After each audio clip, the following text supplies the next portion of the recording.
Hello बच्चों, let's see the question. The question says, when a pilot in G-lock dogfights, when a pilot takes a tight turn at high speed in modern fighter airplanes, the blood pressure at the brain level decreases, blood no longer perfuses the brain, and the blood in the brain drains. If the heart maintains the hydrostatic gauge pressure in the aorta at 120 torr or mmHg, when the pilot undergoes a horizontal centripetal acceleration of 4.5 g, what is the blood pressure in torr at the brain 30 centimeter radially inward from the heart? The perfusion in the brain is small enough that the vision switches to black and white and narrow to tunnel vision. The pilot can undergo G-lock.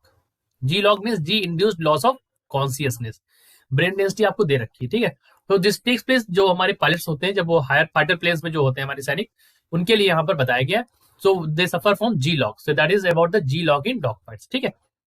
चलिए बात करते हैं इस question को solve करने के लिए हमारे पास जो की कॉन्सेप्ट है वो क्या होगा यहाँ पर। तो आपको पता है यहाँ पर जो हमारा की कॉन्सेप्ट लगेगा, दैट की कॉन्सेप्ट इज, क्योंकि हमें निकालना है प्रेशर एट ब्रेन, तो P brain is equal to लिखेंगे, देखिए प्रेशर एट हार्ट, ठीक है, प्रेशर एट हार्ट माइनस करेंगे इसमें दी ब्लड डेंसिटी यानी कि rho into acceleration into radial distance of brain from heart, ठीक है। तो ये हमारा यहाँ पर की कॉन्सेप्ट लगेगा। चलिए इसे का हम यहाँ पर यूज करेंगे।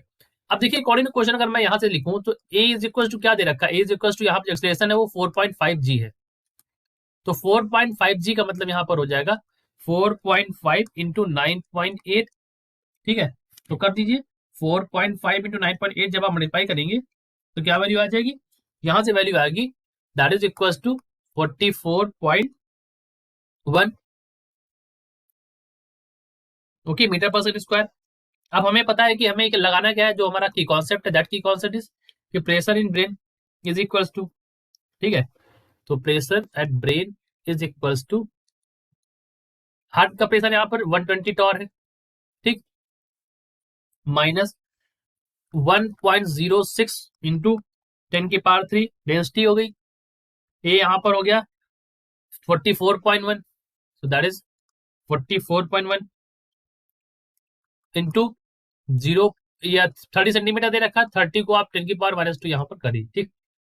सॉल्व कर लीजिए इसको, तो आप जो सॉल्व करेंगे इसको तो वैल्यू क्या हो जाएगी यहाँ पर 120 माइनस 1402.3.8। अब देखिए ये हमारा जो है दिस इज इन टॉर, ये आपकी जो है टॉर में है, और ये वाला जो है this is in kilogram metre per second square, इसकी यूनिट लिख दें kilogram metre per second square, तो इसको चेंज करना पड़ेगा आपको टॉर में, तो चेंज करो इसको। तो आप यहाँ पर लिख सकते हो कि देखिए 1 kilogram metre per second square की वैल्यू क्या होती है, 1 kilogram metre per second square is equal to 1/133 torr, ठीक। तो यहाँ पर इसको क्या करोगे, इसको भी सॉल्व करो, तो यहाँ पर इतना है तो इसको भी यहाँ पर इसको डिवाइड करना पड़ेगा, so we will divide this, तो हम इसको डिवाइड कर देंगे 133 से, डिवाइड करते वैल्यू क्या आ जाएगी यहाँ पर, दैट इज इक्वल टू यहाँ पर हो जाएगा 120 माइनस 105, ठीक है, 0.44 कुछ आएगा तो 105.4 ले लीजिए आप चाहे इसको, और इसको ऐसे सॉल्व कर लीजिए 105.44, तो इसको घटा दीजिए आप इसको, इस वैल्यू, अगर आप इस वैल्यू को घटाएंगे किससे 120 से, तो pressure at brain is equal to यहाँ पर आ जाएगा 14.56 टॉर, ये वैल्यू आपकी यहाँ पर आ जाएगी, ठीक है। और यही हमारा क्या हो जाएगा, this is the our answer, ठीक है, यही हमारा आंसर हो जाएगा। So I hope you understood it well, best of luck.